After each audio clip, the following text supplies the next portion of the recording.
The rain fell in sheets against the rusted metal awning of Jerry's diner, creating a steady rhythm that almost drowned out the sporadic coughing of the ancient coffee machine behind the counter. My fingers ached as I wiped down the same spot on the faded laminate for the third time, the smell of industrial cleaner mixing with grease that had been accumulating since before I was born. "Order up, Ellie!" Jerry's gruff voice barely registered over the clatter of plates and the drone of the late-night news on the small TV mounted in the corner. I tucked a strand of hair behind my ear, wincing as my fingertips brushed against the bruise blooming at my temple. Dean had been particularly angry last night. Something about the phone bill. The memory made my stomach clench, but I pushed it away. I couldn't afford to lose this job. Not when I was only $340 away from having enough to finally leave this town. "Coming," I called, forcing brightness into my voice that I didn't feel. The diner was empty except for Marge, a regular who came in every Tuesday for the meatloaf special, and a young couple sharing a milkshake in the corner booth. The storm had kept most people away, and if things stayed this quiet, Jerry might send me home early. The thought made my heart sink. Early dismissal meant less tips, and less tips meant one more week in Dean's apartment, one more week of walking on eggshells. The bell above the door jingled, and a gust of cold air swept across the diner. I turned, order pad in hand, and froze. He was drenched from the storm, water dripping from his black leather jacket onto the checkered floor. His dark jeans were spattered with mud, and his boots left wet prints as he moved toward the counter. But it wasn't his rain-soaked appearance that made my breath catch. It was the intensity in his eyes, deep brown, and somehow both cold and burning at once, as they locked with mine. Something primitive in my brain whispered danger, even as my body betrayed me with a flash of heat. Coffee. Black. His voice was low, graveled, like he didn't use it often. I nodded, suddenly aware of how threadbare my uniform was, how the fluorescent lights must be highlighting the shadows under my eyes. I turned away quickly, grateful for the excuse to break that unsettling eye contact. As I poured his coffee with trembling hands, I heard the soft squeak of a leather stool as he sat at the far end of the counter. From the corner of my eye, I could see him surveying the diner with methodical precision, his gaze lingering on each exit before returning to rest on my back. I felt the weight of that stare like a physical touch. When I placed the mug in front of him, his fingers brushed against mine. Intentionally, I was sure. An electric current raced up my arm. "Thank you." He didn't smile, but something in his expression softened almost imperceptibly. "Bad night to be on the road. We don't get many travelers during storms like this," I replied, fighting the urge to fidget under his scrutiny. "Especially not on bikes." His eyebrow quirked. "How'd you know I ride?" I gestured to his jacket, the telltale scuffing at the elbows. "That's not just a fashion statement." A ghost of a smile touched his lips, transforming his face from merely handsome to devastating. "Observant." A sudden crack of thunder made me jump, and in the brief moment the lights flickered, I caught the glint of something metallic beneath his jacket. My heart stuttered. A gun? Or was my imagination working overtime after too many late-night crime shows? "You okay?" he asked, and I realized I'd been staring. "Fine," I lied, retreating behind the counter. Just jumpy from the storm, the couple in the corner booth waved for their check, and I gratefully escaped his presence. As I processed their payment, I felt his eyes follow me, assessing, calculating. When they left, the bell's cheerful jingle seemed at odds with the tension that had settled over the diner. Jerry emerged from the kitchen, wiping his hands on his stained apron. "Storm's getting worse. Weather Channel says it'll be like this all night. You might as well head home, Ellie. Not gonna be any more customers in this mess." Panic fluttered in my chest. Home meant Dean, probably drunk by now, waiting to unleash whatever frustrations his day had brought. "I can stay," I offered quickly. "Finish the closing checklist early." Jerry's eyes flicked to the stranger at the counter, then back to me with a frown. "You sure? I can handle him if you want to go." I shook my head. "It's fine. Really, the truth was, I'd rather take my chances with the mysterious biker than face Dean tonight. At least here, In the fluorescent-lit diner with its streaked windows and chipped mugs, I could pretend to be someone else, someone stronger, someone who didn't flinch at sudden movements. Jerry disappeared into the back office with a shrug, and Marge left soon after, leaving just me and the stranger in the rain-soaked quiet. I busied myself with mindless tasks, refilling salt shakers, wiping down menus, anything to avoid further interaction. But when I turned from the supply shelf, he was standing at the register, coffee mug empty. "What do I owe you?" he asked, and I noticed for the first time the faint accent underlying his words. Something European maybe, Italian or Spanish, smoothed by years in America but still detectable. "On the house," I replied. "It's just coffee." He studied me, and I had the distinct impression I was being dissected, catalogued. Generous. "It's nothing." I waved away his thanks, but he caught my wrist, turning it gently to expose the angry fingerprint bruises circling it like a bracelet. "This doesn't look like nothing." His voice remained even, but something dangerous flashed in his eyes. I jerked my hand back, tugging my sleeve down. "I'm clumsy," I mumbled, the familiar lie bitter on my tongue. "Is that what he tells you to say?" My eyes snapped up to his face, shock replacing embarrassment. "I don't know what you're talking about. I think you do." He placed a $100 bill on the counter. "For the coffee." "I can't." I started to protest, but he cut me off. "You can, and you will." There was no room for argument in his tone. It wasn't threatening exactly, but it carried the absolute certainty of someone accustomed to being obeyed. Before I could respond, a deafening crack split the air, and the diner plunged into darkness. The storm had taken out the power. "Shit," I muttered, fumbling behind the counter for the flashlight Jerry kept for emergencies. My fingers closed around it just as a hand wrapped around my upper arm, and I let out a startled yelp. "Easy." The stranger's voice came from directly beside me. "It's just me." My heart hammered against my ribs as I flicked on the flashlight, illuminating his face in harsh relief. This close I could smell him, leather and rain and something expensive beneath it all. His proximity made it hard to breathe. "Do you have somewhere to stay tonight?" he asked, and for a wild moment, I thought he was propositioning me. "I have an apartment," I said carefully. "With the man who did that to your wrist? And this?" His fingers hovered near the bruise at my temple, not quite touching. I swallowed hard.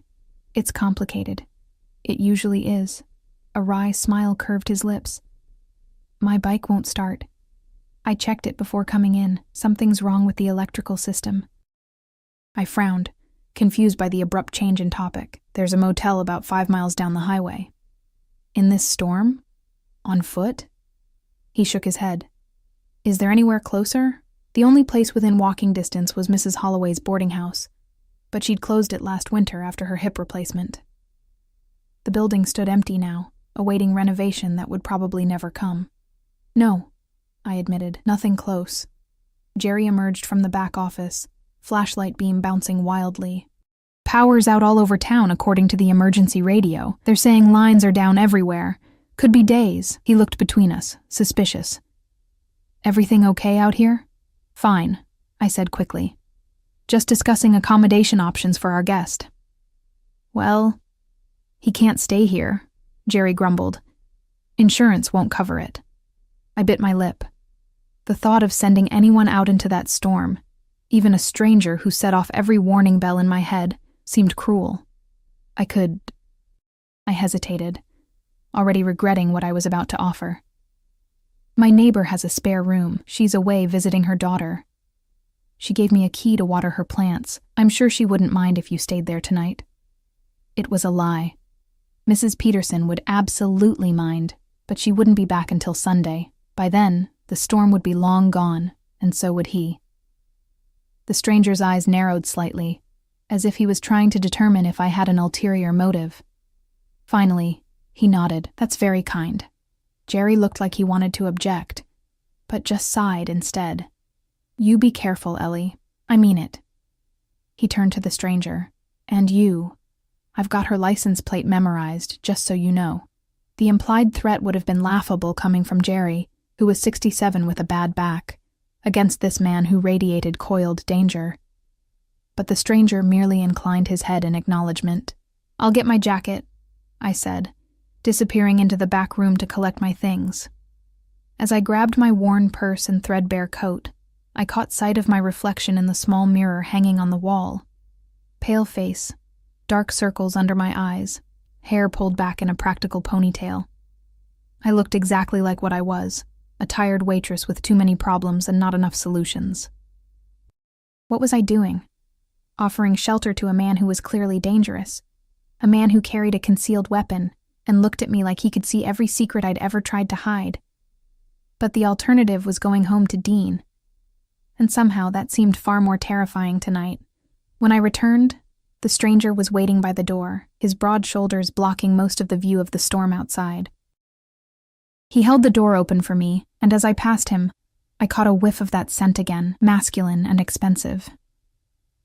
"I'm Ellie, by the way," I said, raising my voice to be heard over the howling wind as we stepped outside. He hesitated for a fraction of a second. "Nick." It was a lie.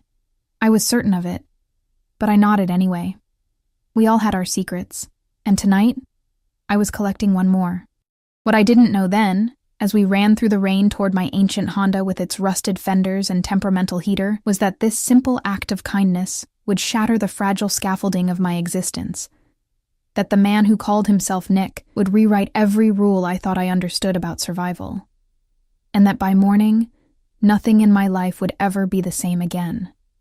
I fumbled with my keys in the rain, drops pelting my face and blurring my vision. The stranger, Nick, stood silently beside me, his presence like a wall between me and the storm. When I finally managed to unlock the car, he opened the driver's door for me, waiting until I was settled before circling around to the passenger side. "Where's your bike?" I asked as I turned the key, silently praying that my temperamental Honda would start. "Behind the diner," he replied, his eyes scanning the road ahead as the engine sputtered to life. "I'll come back for it tomorrow." The windshield wipers struggled against the deluge, creating smeared half-moons of visibility. I clutched the steering wheel tightly, leaning forward as if those extra inches would somehow improve my ability to see through the wall of water. "Take it slow," Nick said, his voice oddly gentle. "No rush." The drive to my apartment complex usually took 5 minutes. Tonight it felt like an hour. The streets were deserted, the power outage having transformed the town into a dark, shapeless void, broken only by the occasional flicker of candlelight from windows. I tried to focus on driving, but I was acutely aware of Nick's proximity in the confined space of my car, of the way his knee occasionally brushed against mine when I shifted gears. We passed Dean's building, and I felt a knot of anxiety twist in my stomach. His windows were dark. Either he wasn't home, or he was passed out. I wasn't sure which option I preferred. "You live with him?" Nick asked suddenly, and I realized he'd been watching me as I stared at Dean's apartment. "Not anymore," I said, my voice smaller than I intended. "We broke up 3 months ago. He hasn't accepted it yet." Nick's expression darkened. "And the police?" I laughed, a hollow sound that contained no humor. "In this town, Dean's uncle is the sheriff. Filing a report would only make things worse." We lapsed into silence until I pulled into the crumbling parking lot of my apartment complex. The 3-story building had seen better days. Its once white exterior now a dingy gray. The concrete steps cracked and uneven. "Home, sweet home," I muttered, cutting the engine. For a moment, we sat in the sudden quiet, the rain drumming on the roof creating a cocoon of sound around us. Then Nick reached across me to open the glove compartment, his arm brushing against mine. I froze, confused, as he removed a small flashlight I'd forgotten was there. "You'll need this," he said, placing it in my hand, his fingers lingering against my palm a beat longer than necessary. The stairwell was pitch black, the emergency lights having failed along with the power. I led the way, the narrow beam of the flashlight illuminating just enough of the steps to prevent us from tripping. The air smelled of mildew and someone's attempt to mask it with cheap air freshener. My apartment was on the 3rd floor at the end of the hallway.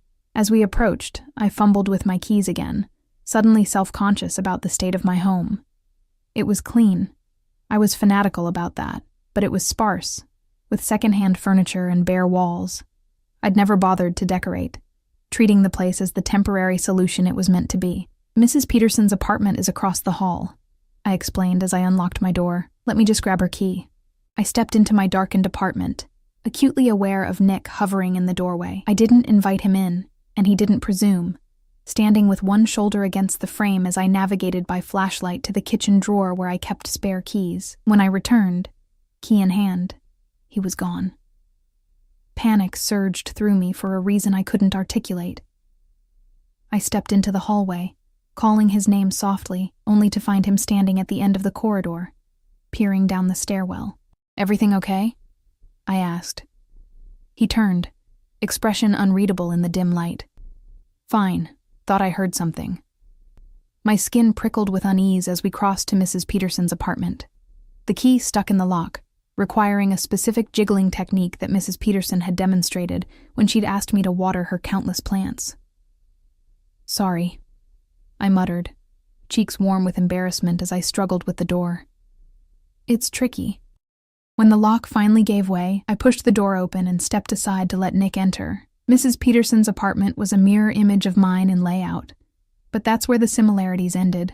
Where my place was sparse, hers was cluttered with a lifetime of collectibles, porcelain figurines, framed photographs, embroidered pillows. The air smelled of potpourri and something else, a lingering hint of the lavender perfume she always wore. I handed Nick the flashlight. "Bathroom's down the hall on the left. There's probably food in the fridge, though it might start to spoil without power. The bedroom's at the end of the hall." He took the flashlight, his fingers brushing mine again. "And where will you be?" "Across the hall," I replied, unsure why his question made my heart rate quicken. His eyes held mine in the dim light. "Alone?" "Yes." He nodded, seeming satisfied with this answer. "Thank you, Ellie, for your kindness." It was such a formal way of expressing gratitude, oddly old-fashioned, and it took me aback. "It's nothing," I mumbled, backing toward the door. "Good night." I retreated to my apartment, locking the door behind me and sliding the chain into place.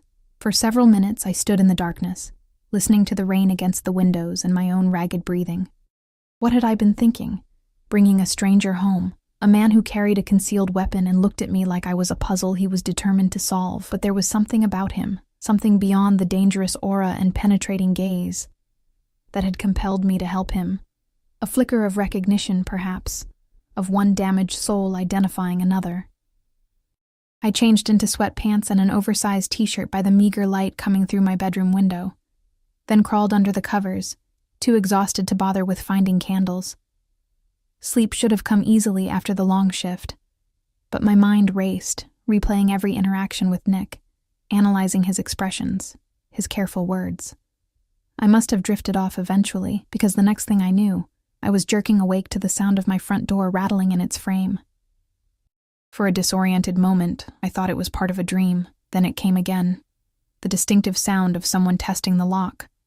My blood turned to ice as a key scraped in the door. There was only one person besides me who had a key to my apartment. Dean. I scrambled out of bed, my heart pounding so hard I could feel it in my throat. The chain would hold. It had to. But Dean, in a drunken rage, was capable of breaking it. He'd done it once before, leaving splinters in the doorframe that I'd carefully repaired, painting over the damage as if erasing the evidence could somehow erase the memory too. The door shuddered as he pushed against it, the chain going taut. "Ellie!" His voice, slurred and angry, confirmed my fears. "I know you're in there. Open the goddamn door." I backed away, searching frantically for my phone, before remembering it was still in my purse by the front door, too close to him. "Go away, Dean," I called, trying to keep my voice steady. "It's over. We've been over for months."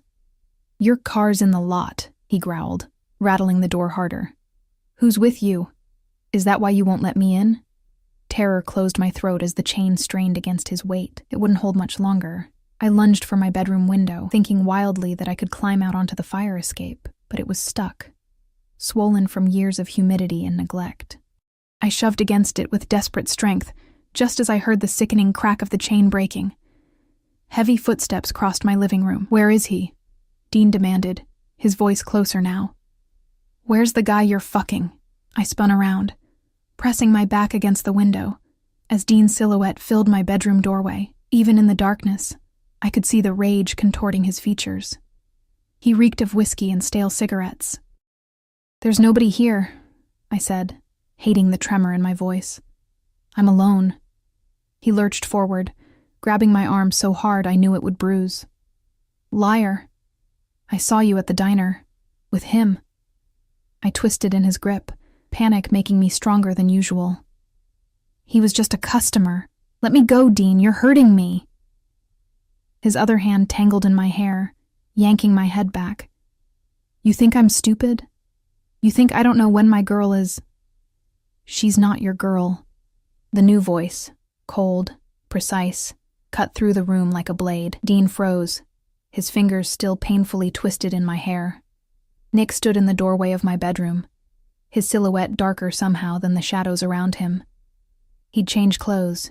The leather jacket was gone, replaced by what looked like an expensive suit jacket, the white shirt beneath it gleaming faintly in the darkness. "Get out," Dean snarled, releasing me to turn toward the intruder. "This is between me and my girlfriend." "Ex-girlfriend," Nick corrected, his tone conversational despite the menace radiating from him. "And I think she asked you to leave." Dean laughed, a harsh, ugly sound. "Who the fuck do you think you are? This is my town, asshole. You don't want to mess with me." In the dim light filtering through my window, I saw Nick smile. It wasn't a pleasant expression. It was the smile of a predator who had just spotted particularly easy prey. "On the contrary," Nick said softly, "you don't want to mess with me." Something in his voice must have finally penetrated Dean's alcohol-fogged brain, because he hesitated, swaying slightly on his feet. "Dean, please," I whispered, seizing the moment of uncertainty. "Just go. I'll talk to you tomorrow when you're sober." He glanced back at me, conflict evident in his expression. For a moment, I thought he might actually listen. Then his face hardened, and he turned back to Nick, fists clenching. "You think you can come into my town and—" He never finished the sentence. Nick moved with shocking speed, closing the distance between them in what seemed like a single fluid step. There was a dull thud, a choked gasp, and then Dean was on his knees, one arm twisted behind him at an unnatural angle, Nick's hand clamped over his mouth. "Listen carefully," Nick murmured, his lips close to Dean's ear, voice so low I had to strain to hear it. "If you ever touch her again, if you so much as look in her direction, I will find you.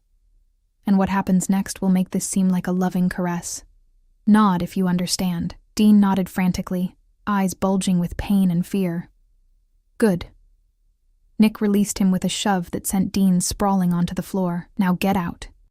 Dean scrambled to his feet, holding his injured arm against his chest. He backed away, eyes darting between Nick and me, face pale with shock and dawning sobriety. "You're fucking crazy," he spat, but the bravado was gone from his voice, replaced by genuine fear. "Perhaps," Nick agreed pleasantly. "Would you like to test the theory?" Dean turned and fled, his footsteps pounding down the hallway and stairs. The silence that followed was deafening.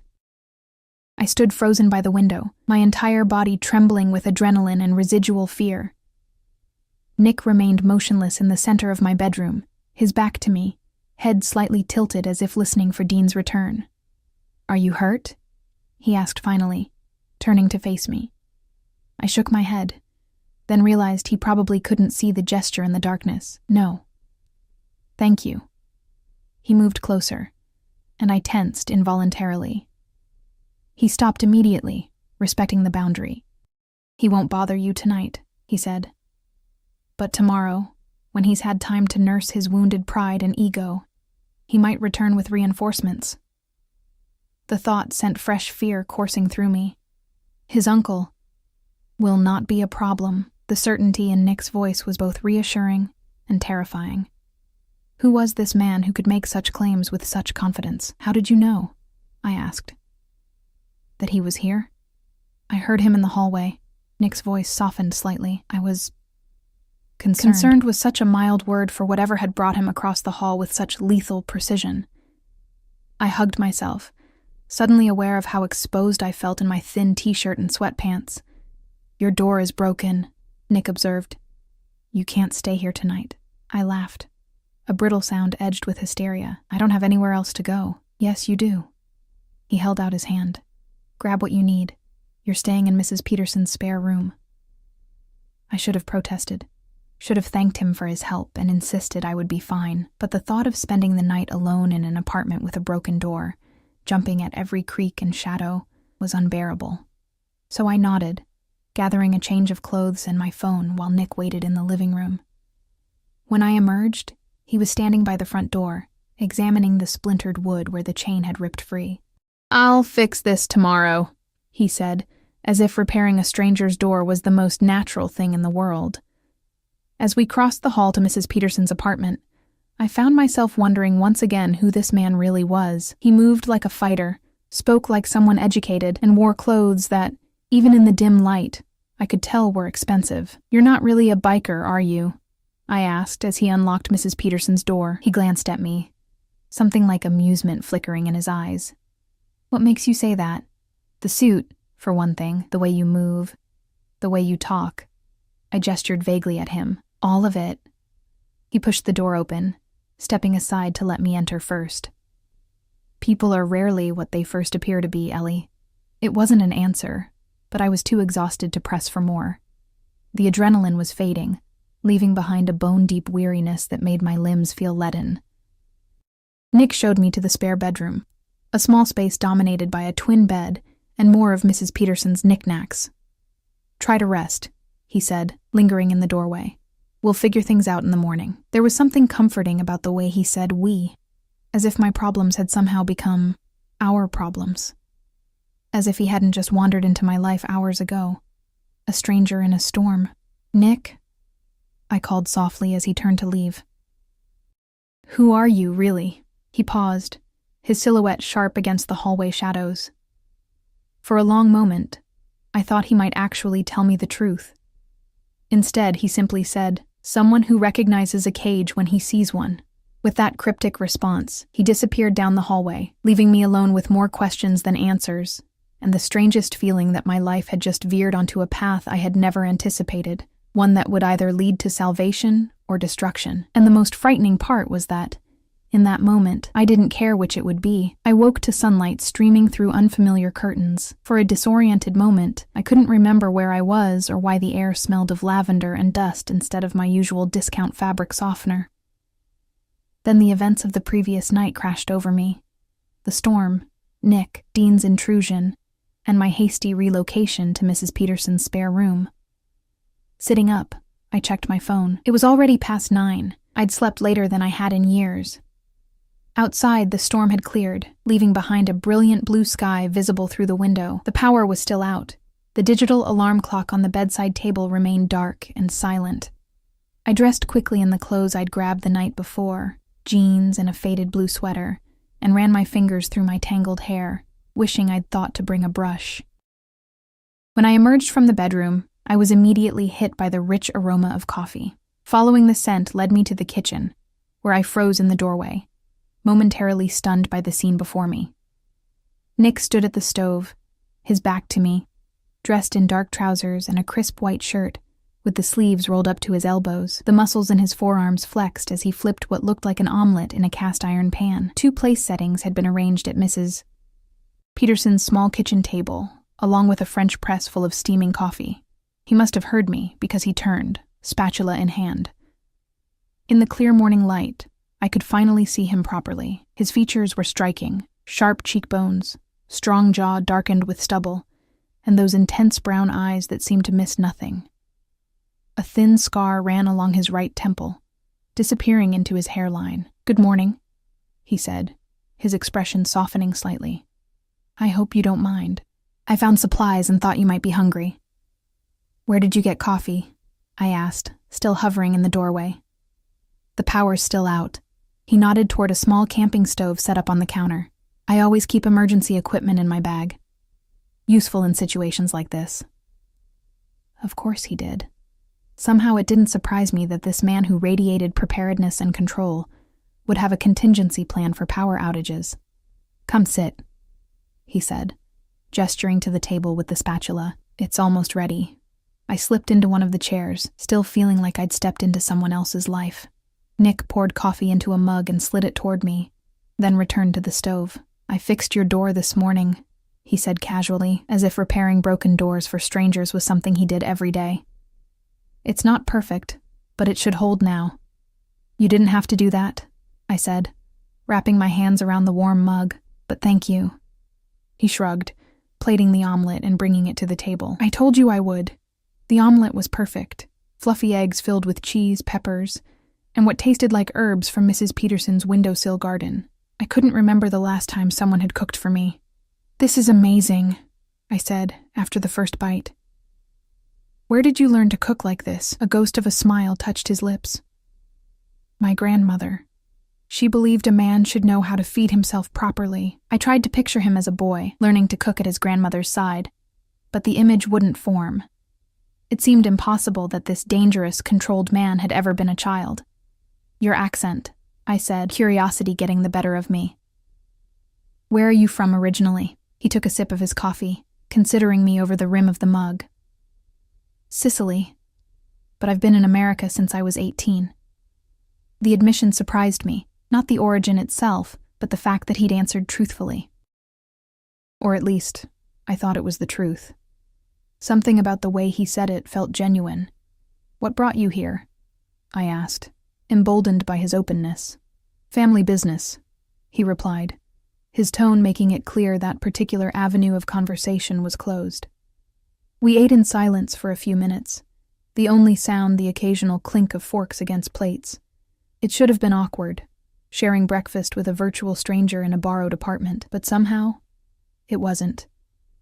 There was an ease between us that defied explanation. "What's your plan, Ellie?" he asked finally, pushing his empty plate aside. I frowned, confused. "Plan?" "For Dean. For your life here." His gaze was steady, assessing. "You were saving to leave, yes? How much more do you need?" The fact that he'd deduced this, that he'd been paying such close attention, sent a shiver down my spine. "About $300, I admitted. "But I don't see how—" "I can give you that," he interrupted. "More, if you need it." My spine stiffened. "I don't want your money." Something like respect flickered in his eyes. "Pride, I understand. But consider it a loan, if that makes it easier." I shook my head, pushing back from the table. "You don't even know me. I know enough." He leaned forward, his gaze intent. "I know you work hard. I know you're kind. You helped a stranger in a storm. I know you're trapped in a situation that's slowly killing you." He gestured to the fading bruise at my temple. "And I know what it's like to need an escape route." That last part caught me off guard. What had this man, who exuded power and confidence, ever needed to escape from? Before I could formulate a response, there was a sharp knock at the door. Nick's entire demeanor changed in an instant, his body tensed, hand moving reflexively toward his waistband, where I suspected his gun was concealed. "Are you expecting anyone?" he asked, voice dropping to a near whisper. I shook my head, fear clenching my stomach. Had Dean returned? Perhaps with his uncle in tow? Nick motioned for me to stay seated, then moved silently to the door, positioning himself to the side of it rather than directly in front. "Who is it?" he called, his voice neutral. "Ellie? You in there?" Jerry's familiar gravelly voice came through the door. "It's Jerry from the diner." Relief washed over me. "It's okay," I told Nick. "He's my boss." Nick nodded but remained vigilant as he opened the door, blocking most of the entrance with his body. Jerry stood in the hallway, looking uncomfortable and out of place in his faded plaid shirt and worn jeans. His eyes widened slightly at the sight of Nick, then darted past him to find me. "Hey, Ellie," he called. "You okay? Power's still out all over town. They're saying it might be another day or two." I moved to stand beside Nick, oddly comforted by his protective stance. "I'm fine, Jerry. Thanks for checking." Jerry shifted his weight, clearly uneasy. "Listen, I just wanted to let you know that Dean came by the diner this morning looking for you. He was... well, he didn't look good. Arm in a makeshift sling, face all bruised up." Nick remained impassive, but I felt the tension radiating from him. "He was saying some pretty wild stuff," Jerry continued, glancing nervously at Nick. "About your friend here. Said he attacked him last night. That's not what happened," I said quickly. Dean broke into my apartment. He was drunk and he grabbed me. Nick just intervened. Jerry nodded, not looking surprised. Figured it was something like that. But here's the thing. Dean's uncle was with him, Sheriff Wallace. They're talking about pressing charges. His eyes flicked to Nick again. Assault. Maybe worse. My blood ran cold. Sheriff Wallace had made it clear in the past that he considered me the source of his nephew's problems, not the other way around. If he decided to target Nick, "Thank you for the warning," Nick said, his tone formal but not unfriendly. "We appreciate it." Jerry hesitated, then leaned closer, lowering his voice. "Look, I don't know what's going on here, and I don't want to. But Dean's bad news, Ellie, always has been, and his uncle's worse. If they're gunning for your friend," he trailed off, the implication clear. "Anyway, just wanted you to know. Diner's closed till the power's back, so take a couple days. Paid leave." This last part was so unexpected that it took me a moment to process. Jerry had never offered paid leave before, not even when I'd had the flu so badly I could barely stand. "Thanks, Jerry," I said, genuinely touched by his concern. After Jerry left, Nick closed and locked the door, his expression thoughtful. "He's afraid," Nick observed. "Not just of Dean and the sheriff. Of me." I blinked, surprised by the assessment, but realized he was right. There had been an undercurrent of fear in Jerry's demeanor that I'd attributed to concern about Dean. "Why would he be afraid of you?" I asked, studying Nick's face for clues. "He doesn't know you." Nick's smile was thin. Sometimes people recognize danger even when they can't name it. A chill ran down my spine at his words. But before I could pursue the topic, my phone rang. I glanced at the screen and felt my heart skip a beat. It was Mrs. Peterson. "Hello?" I answered, trying to keep the panic from my voice. "Ellie, dear." Mrs. Peterson's cheerful voice came through the speaker. "How are you? How are my plants holding up in this dreadful weather?" I swallowed hard, glancing around her apartment that was currently being occupied by a strange man and myself. "They're fine, Mrs. Peterson, but listen, I need to tell you something." "Oh, that's not why I called," she interrupted. "I'm staying with Judith longer than expected. Her husband has to go away on business, and she asked if I could help with the grandchildren for another week. I said yes, of course, family first, don't you think?" Relief flooded through me. "That's great, Mrs. Peterson. I'll keep taking care of the plants." "Such a dear girl," she cooed. "Oh, and Ellie? I heard from Marge about the power outage. If you need a place to stay, feel free to use my apartment. The spare room is all made up, and there's food in the freezer. Just make yourself at home." I nearly laughed at the irony. "Thank you, Mrs. Peterson. That's very kind." After hanging up, I relayed the conversation to Nick. "So, we have a temporary reprieve at least?" "Good," he nodded, "but it doesn't solve our more immediate problem." I raised an eyebrow. "Our problem?" "Yes, our problem." His gaze was unwavering. "I made an enemy of Dean and his uncle last night. And while I'm perfectly capable of handling them, I'd rather not complicate matters. So, what do you suggest?" I asked, crossing my arms. He checked his watch, an elegant timepiece that looked far too expensive for a casual biker. "I have associates arriving in town this afternoon. They'll help secure the situation." "Associates?" I echoed, unease creeping back into my voice. "What kind of associates?" Instead of answering, Nick pulled out his phone and made a brief call. He spoke rapidly in what I assumed was Italian, his voice low and commanding. I couldn't understand the words, but the authority in his tone was unmistakable. This was a man accustomed to giving orders and having them obeyed without question. When he ended the call, he turned back to me. "Pack a bag," he said. "Enough for a few days." I stared at him, incredulous. "Excuse me?" "Dean and his uncle will be watching your apartment, the diner, anywhere they think you might go," Nick explained with the patience of someone outlining a basic concept. "It's not safe for you to stay here." "And where exactly am I supposed to go?" I demanded. "With me," he said simply.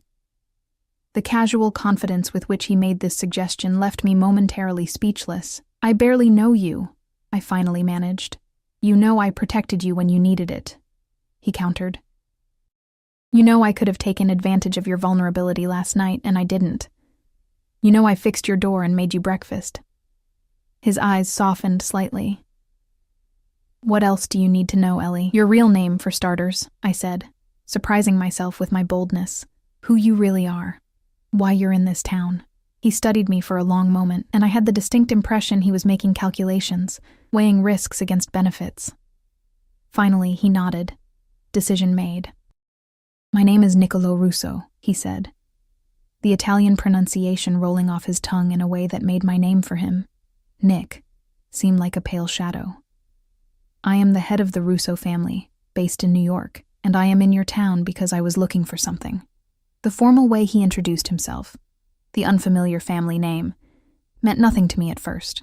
Then the implication of family, in that particular context, combined with his accent and the unmistakable aura of danger, clicked into place.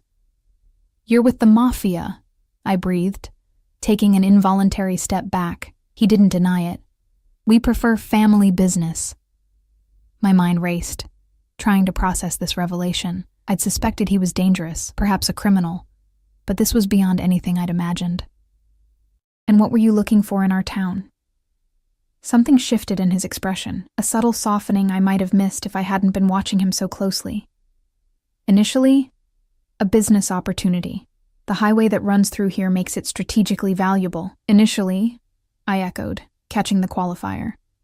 His gaze was steady, unflinching. "Plans change, Ellie." There was a weight to those simple words that made my heart race. I had a sudden, inexplicable certainty that he was talking about me, that somehow, in the span of less than 24 hours, I had become a factor in whatever calculation this dangerous man was making. "Why should I trust you?" I asked, voice barely above a whisper. "Because right now, I'm your best option," he replied, brutally honest. "Dean will not stop. Men like him never do, and his uncle has the authority to make your life very difficult." He was right, and we both knew it. Dean's obsession had only escalated over the past 3 months. If he now had his uncle actively supporting him, my options were severely limited. "Where would we go?" I asked, not quite an agreement, but no longer an outright refusal. "I have a property about 2 hours from here, secluded, private. We'll wait there until my associates have resolved the situation with Dean and the sheriff." The casual way he spoke about resolving the situation sent another chill through me. I didn't want to know what that entailed. "And after? What happens then?" I asked, needing to understand the full scope of what I was potentially agreeing to. Niccolo, it was impossible to think of him as Nick now, stepped closer, not touching me but close enough that I could feel the heat radiating from his body, smell the expensive cologne that clung to his skin. "After," he said softly, "you will have choices, Ellie. Real choices, not the illusion of them. If you want to leave this town, I will ensure you have the means to go anywhere you wish. If you want to stay, I will make certain Dean and his uncle never bother you again." "And what do you get out of this?" I asked, suspicion warring with the undeniable pull I felt toward this man. A ghost of a smile touched his lips. "Let's just say I have a vested interest in your well-being." It wasn't a real answer, but I sensed it was all I would get for now. I took a deep breath, weighing my options. Stay and face Dean's escalating rage and his uncle's corruption, or go with a self-admitted mafia boss to an unknown location. Both choices terrified me for entirely different reasons. "I need to think," I said finally. Niccolo nodded, stepping back to give me space. "Of course, but we need to leave by noon if we're going to avoid complications." I retreated to the spare bedroom, closing the door and leaning against it, my thoughts in turmoil. What was I even considering? Running away with a man who had casually admitted to being a crime boss? It was madness, and yet, the memory of Dean's hands on me, of the terror that had become so familiar it was almost mundane, rose in my mind. I was already living in fear. At least Niccolo's danger was honest, declared rather than hidden behind false claims of love and protection. There was something else too, something I was reluctant to admit even to myself. In the brief time I'd known him, Niccolo had shown me more consideration and respect than Dean had in our entire relationship. He'd protected me without trying to own me, helped me without demanding gratitude. I sank onto the bed, my gaze falling on a framed photograph on the nightstand. Mrs. Peterson as a young woman, radiant in a wedding dress beside a handsome man in uniform. They were both beaming, frozen in a moment of perfect happiness that had clearly been fleeting, given that Mrs. Peterson had been a widow for as long as I'd known her. Life offered no guarantees, no promises of safety or happiness. All we could do was make choices, and hope they led somewhere better than where we started. I stood, decision made, and began to pack. The sleek black SUV pulled up outside Mrs. Peterson's apartment building at precisely noon. I watched from the window as a man in a dark suit emerged from the driver's side and scanned the area with practiced efficiency before opening the back passenger door. Niccolo appeared in the doorway behind me, his presence filling the small room even though he made no sound. "Are you ready?" I nodded, hefting my single duffel bag that contained everything I considered worth taking. Clothes, toiletries, a dog-eared paperback, and the small jewelry box that had belonged to my mother. It was pathetic, really, how little there was to show for my 26 years of life. "We should go," he said, taking the bag from my hand despite my protest. "My men report that the sheriff's car has been circling the block." A knot of anxiety tightened in my stomach, but I followed him down the stairs and into the bright afternoon sunlight. The storm had cleared completely, leaving behind a crisp autumn day that felt incongruously cheerful given the circumstances. The driver, a broad-shouldered man with close-cropped dark hair and watchful eyes, nodded respectfully to Niccolo and gave me a brief, assessing glance before taking my bag and stowing it in the trunk. The interior of the SUV was luxurious, with buttery leather seats and tinted windows that shielded us from view as soon as the doors closed. As we pulled away from the curb, I cast one last look at my apartment building. It had never been a true home, just a way station on my journey to somewhere else. Still, leaving felt momentous, the final severance of the last threads tying me to a life I'd been desperate to escape. "Having second thoughts?" Niccolo asked, watching me closely. I shook my head. "No, just saying goodbye, I guess." He nodded, understanding in his eyes. The first time I left Sicily, I stood on the deck of the ship and watched the coastline disappear. I thought my heart would break. The admission, so unexpectedly personal, surprised me. "Do you ever go back?" "Occasionally, but it's never the same." His expression turned distant. "The place remains, but the life you had there doesn't." We lapsed into silence as the SUV navigated through town. I tensed when we passed the sheriff's station, half expecting to see police cars roar to life in pursuit. But nothing happened. We crossed the town limits without incident, and I felt something uncoil inside me, a tension I hadn't even realized I was carrying. Once we hit the highway, Niccolo pulled out his phone and made another call, this time speaking in English, but using terms and phrases that meant nothing to me. Business matters, I assumed, though I caught the name Dean Wallace at one point, which sent a chill down my spine. When he finished, he turned his attention back to me. "Tell me about your life before Dean," he said, as if requesting a simple fact, rather than delving into my past. I shrugged, uncomfortable with the direct inquiry. "Not much to tell.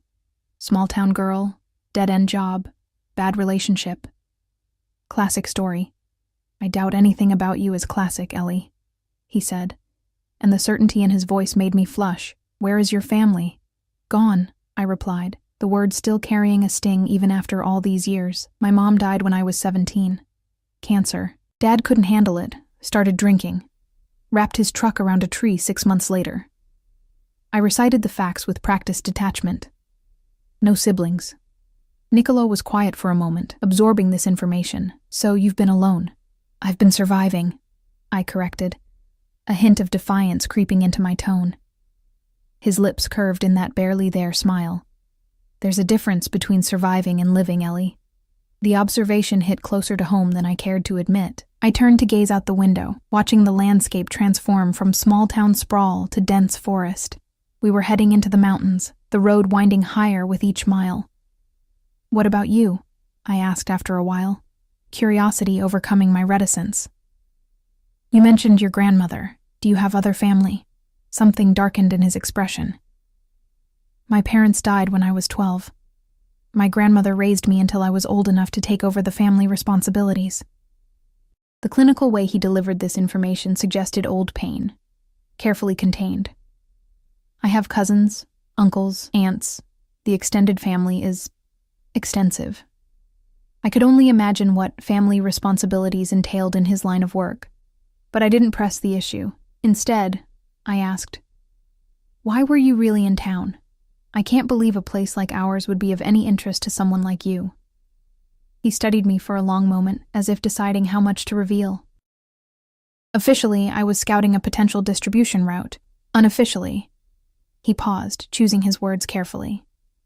I needed some time away from New York, to think, to clear my head. "What about?" I asked before I could stop myself. His eyes met mine, surprisingly candid. The future. My future. The family's future. He gestured vaguely. All of it. I nodded, understanding the weight of expectations and responsibilities all too well, albeit on a vastly different scale. "And did you figure it out? Before you got sidetracked by rescuing damsels in distress?" The corners of his eyes crinkled slightly, the closest thing to a genuine smile I'd seen from him. I believe I did, yes. The way he looked at me made my heart trip over itself, a sensation I hadn't experienced in a very long time. As the SUV continued its ascent into the mountains, my eyelids grew heavy. I hadn't slept well the night before.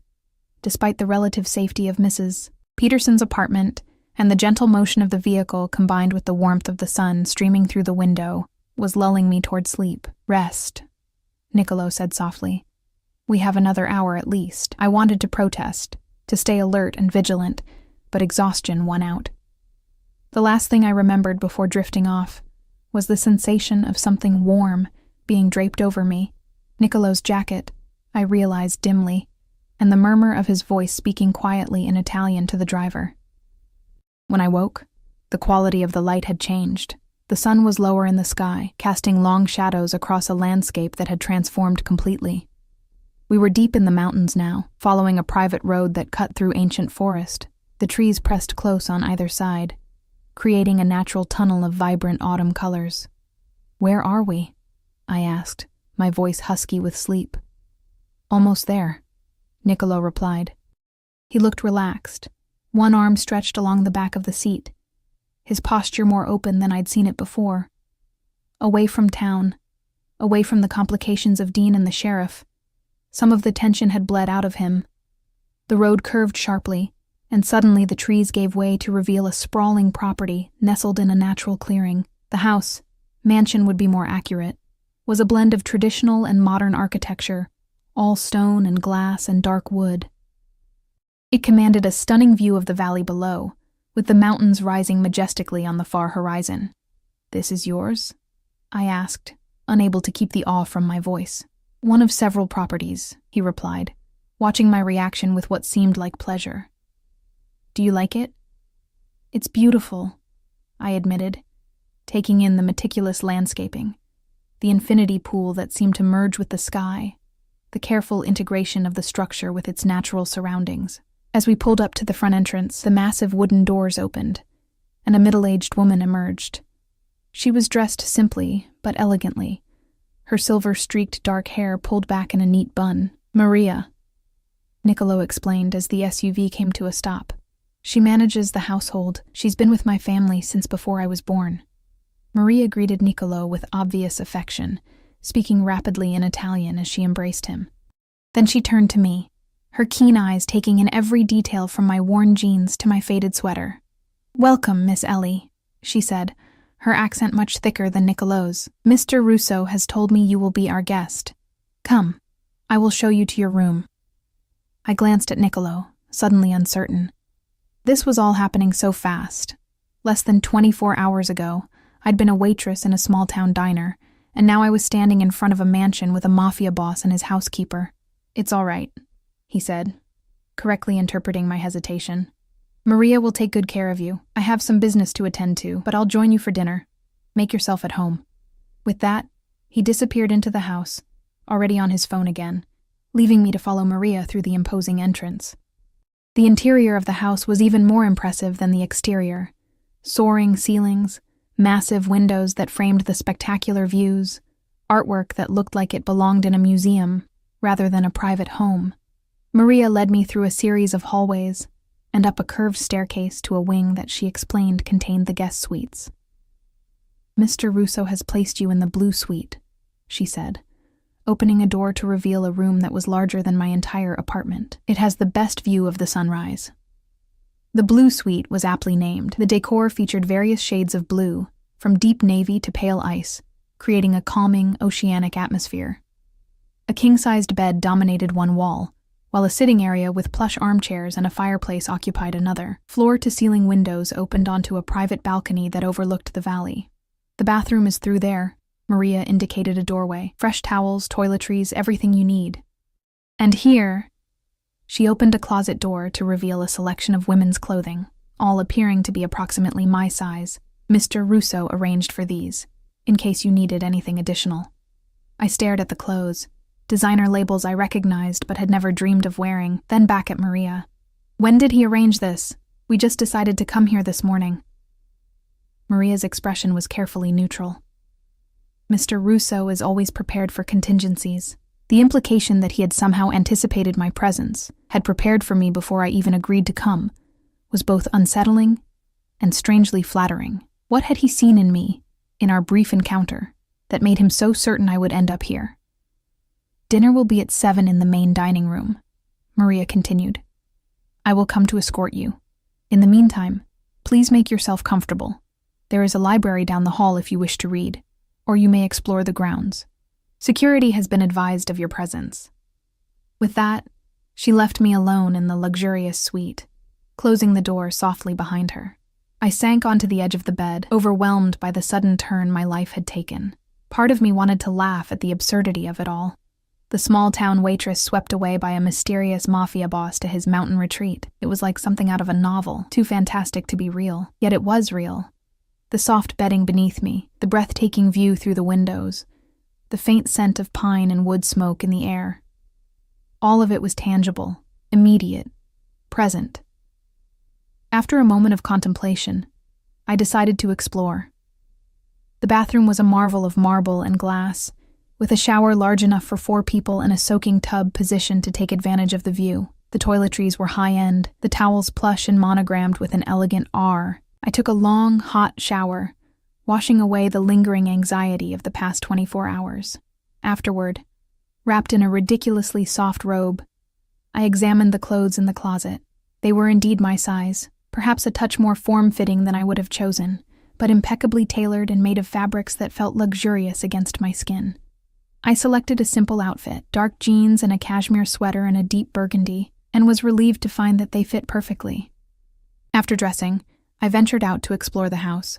The hallway outside my suite was lined with artwork, landscapes primarily, many featuring Sicilian vistas according to the small plaques beside them. The library Maria had mentioned was indeed just down the hall, a 2-story affair with rolling ladders and the comforting smell of old books and leather.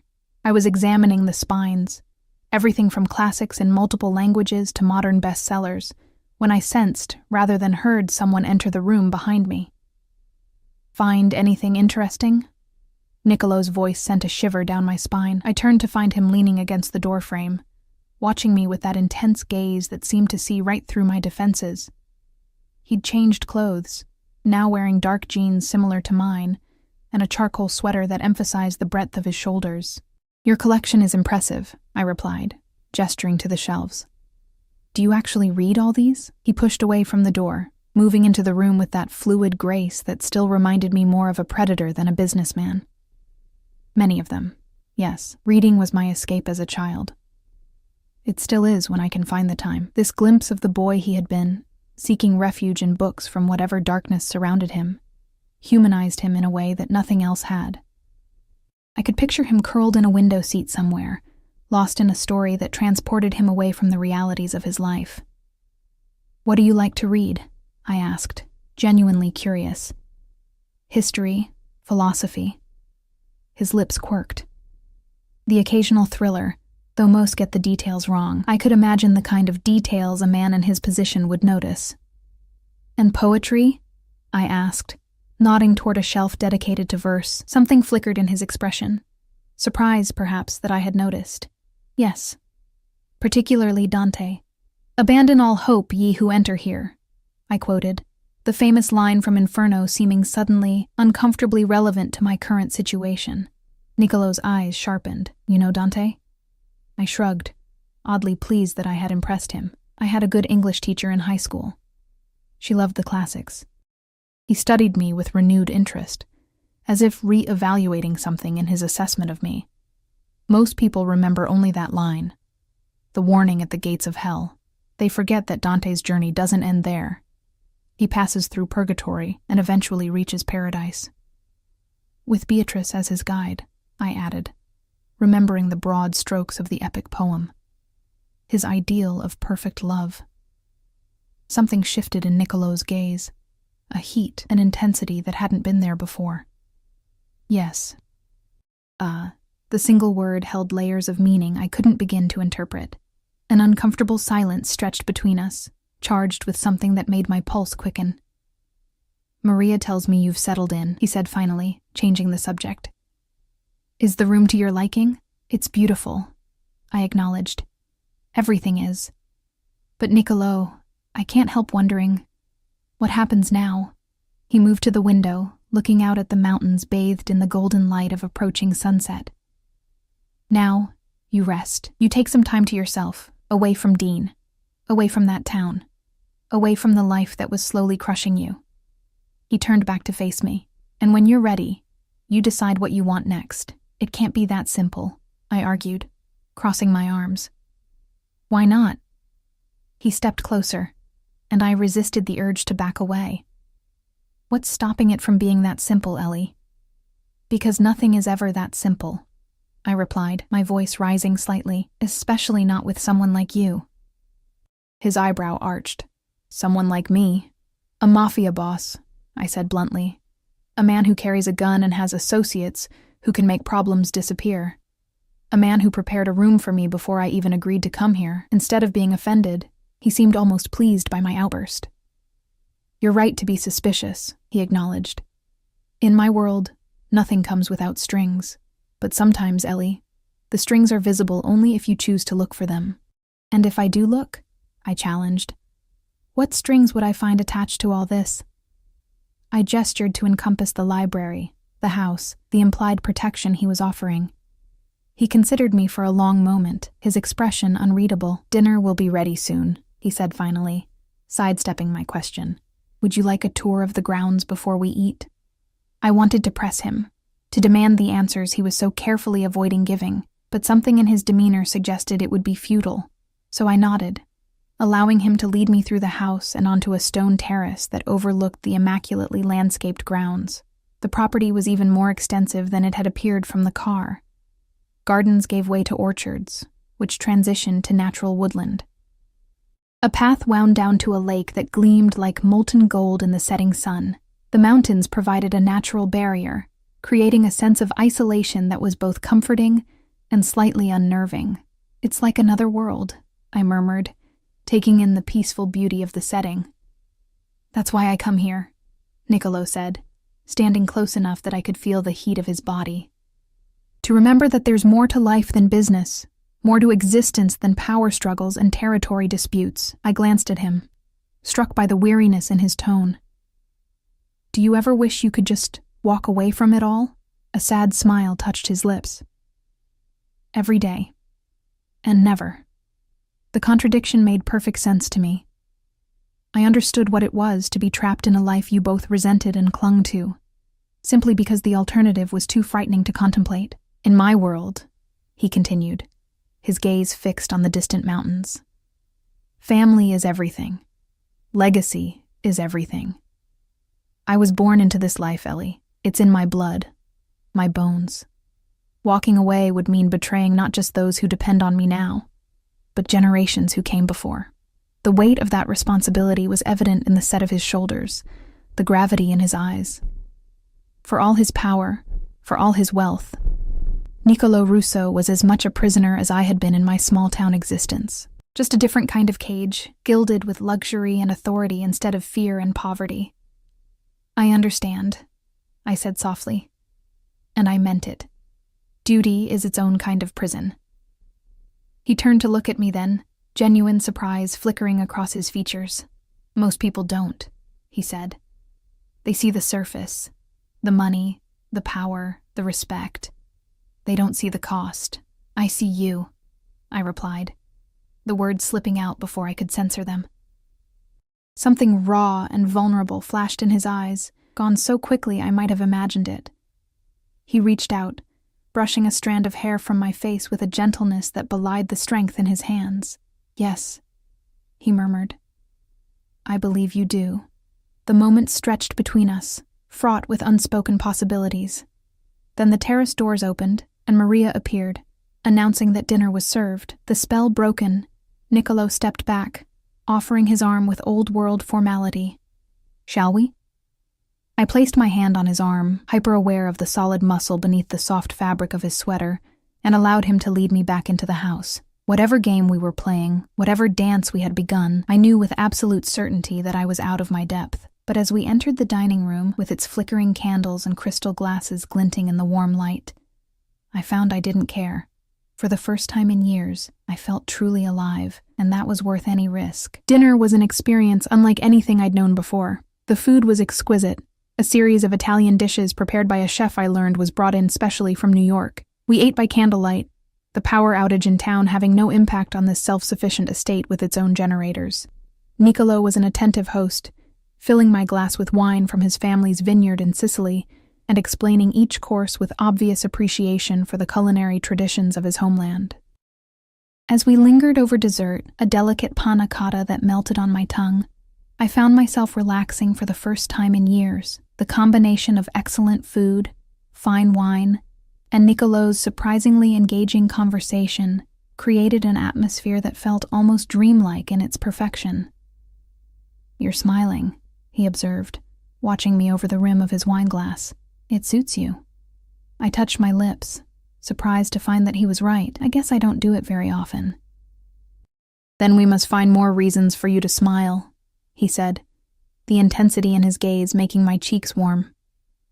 After dinner, we moved to a sitting room where a fire crackled in a massive stone fireplace. The room was more intimate than the formal dining area, with comfortable leather furniture arranged to take advantage of both the fire and the view through the wall of windows. Night had fallen completely now, and the valley below twinkled with distant lights, while the moon silvered the mountaintops. Niccolo poured us each a measure of amber liquid from a crystal decanter.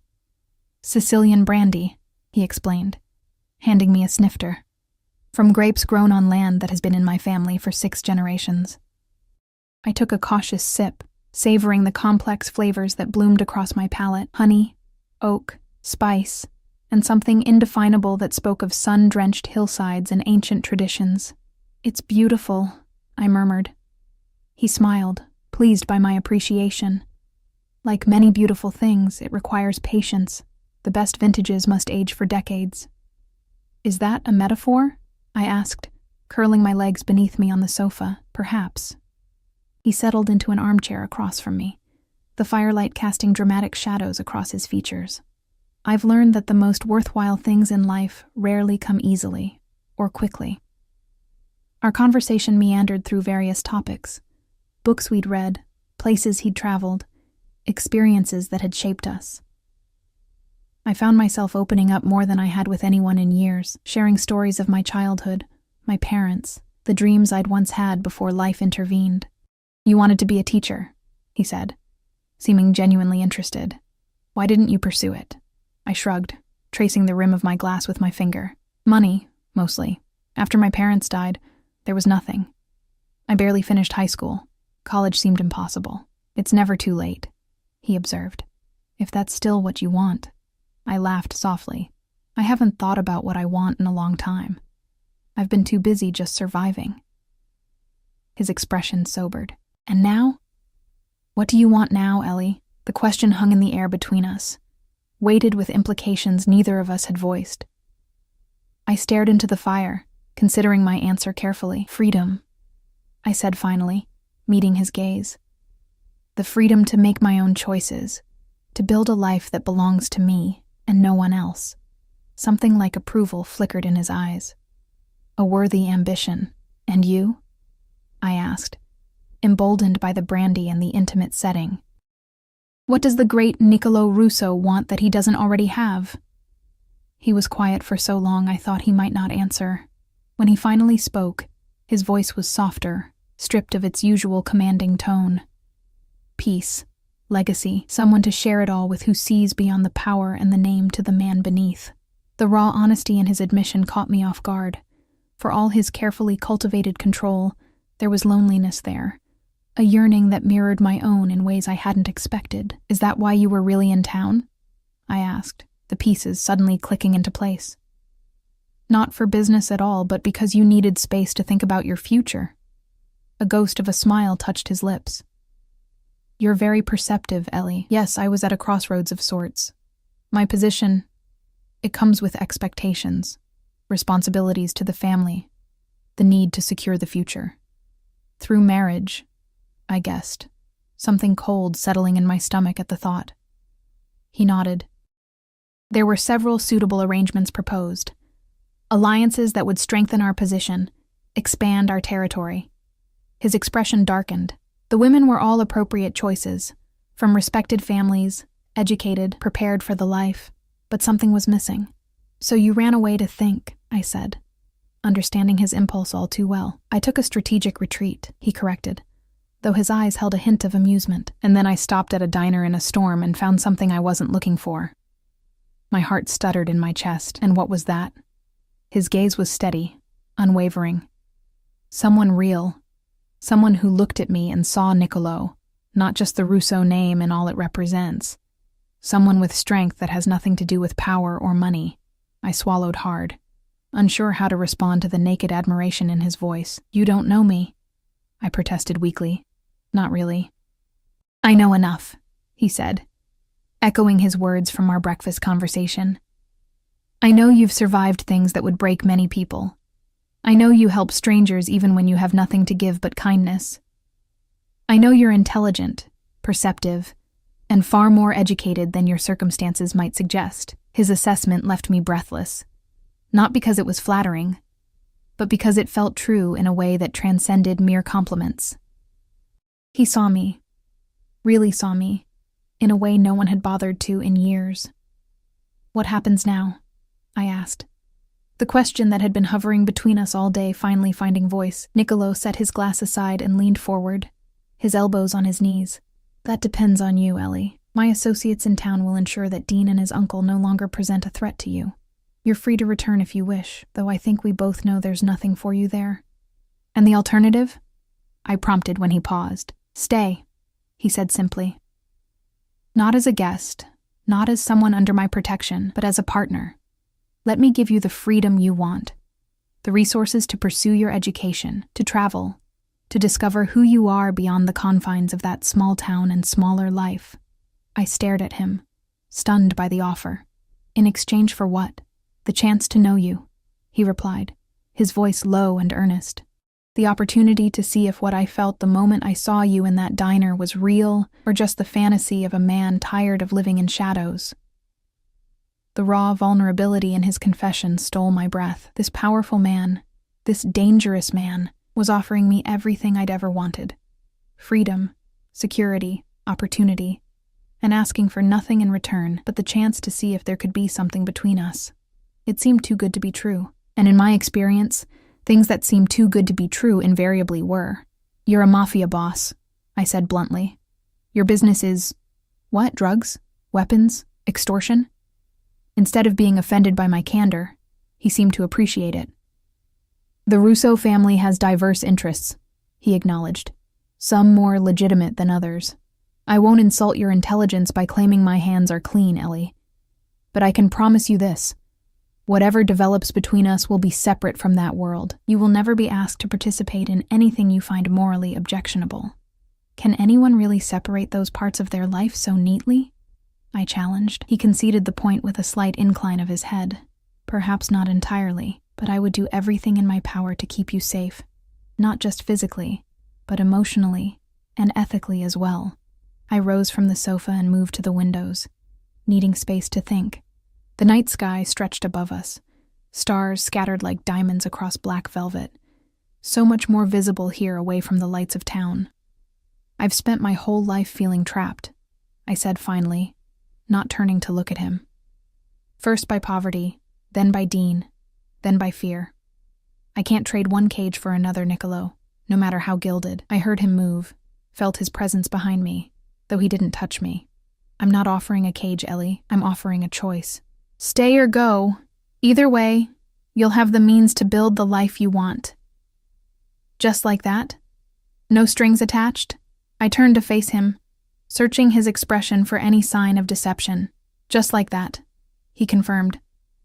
Though I hope you'll stay, at least long enough for us to explore what might exist between us. His hand lifted, hovering near my cheek without making contact. May I? I nodded, and his fingers traced the curve of my face with exquisite gentleness. His touch sent electricity skittering across my skin, awakening sensations I'd thought long dead after years with Dean. From the moment I saw you in that diner, he murmured, something inside me recognized you, not just your beauty, though you are beautiful, Ellie, but your spirit, the fire that keeps burning despite everything that's tried to extinguish it. His words unraveled something tightly coiled inside me, some defense mechanism I'd built to survive the harshness of my life. Tears pricked at my eyes, not from sadness, but from the sheer relief of being seen, truly seen, by another human being. I'm afraid, I admitted, my voice barely above a whisper. Of me?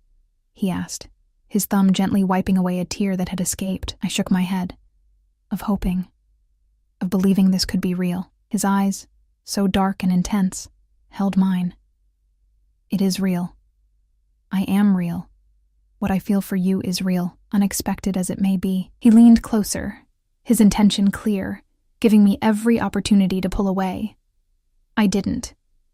When his lips finally met mine, the kiss was achingly gentle, a question more than a demand. I answered by stepping closer, my hands coming to rest on his chest where I could feel the strong, steady beat of his heart. The kiss deepened, his arms encircling me with a strength that should have frightened me, but instead made me feel inexplicably safe. When we finally broke apart, both breathless, he rested his forehead against mine. Stay, he whispered. Not forever. Not unless you choose it, but stay long enough to see what we might become together.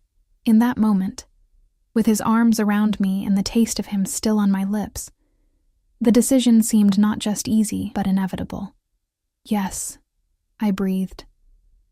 I'll stay.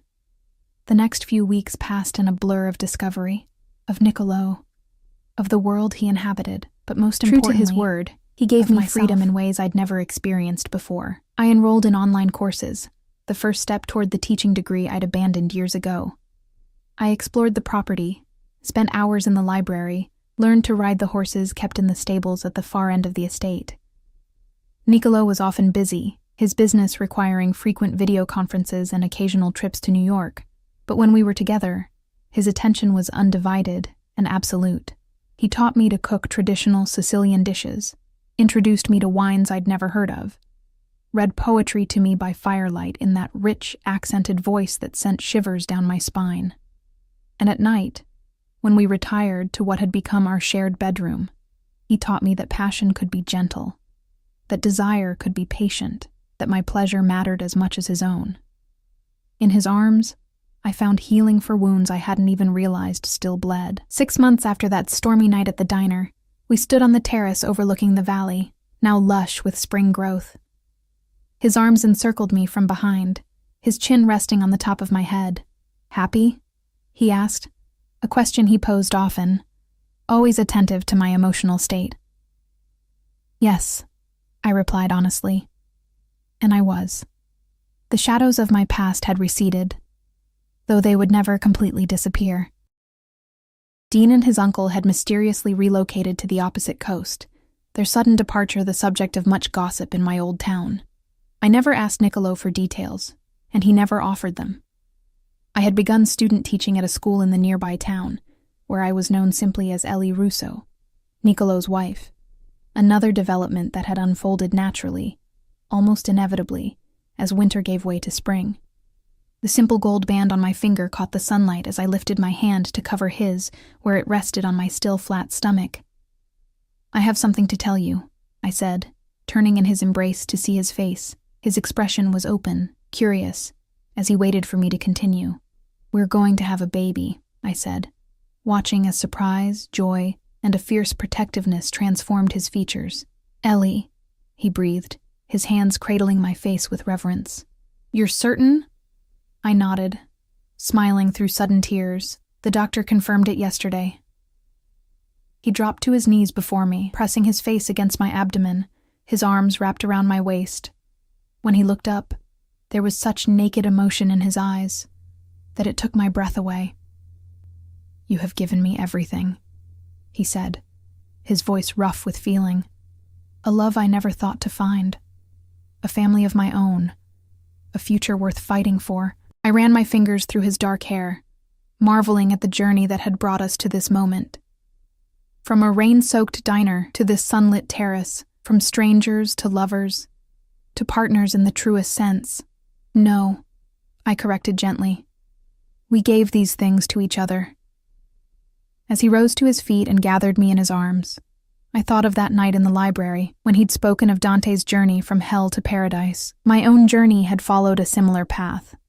From the prison of my life with Dean, through the purgatory of uncertainty and fear, to the paradise I'd found in Niccolo's arms.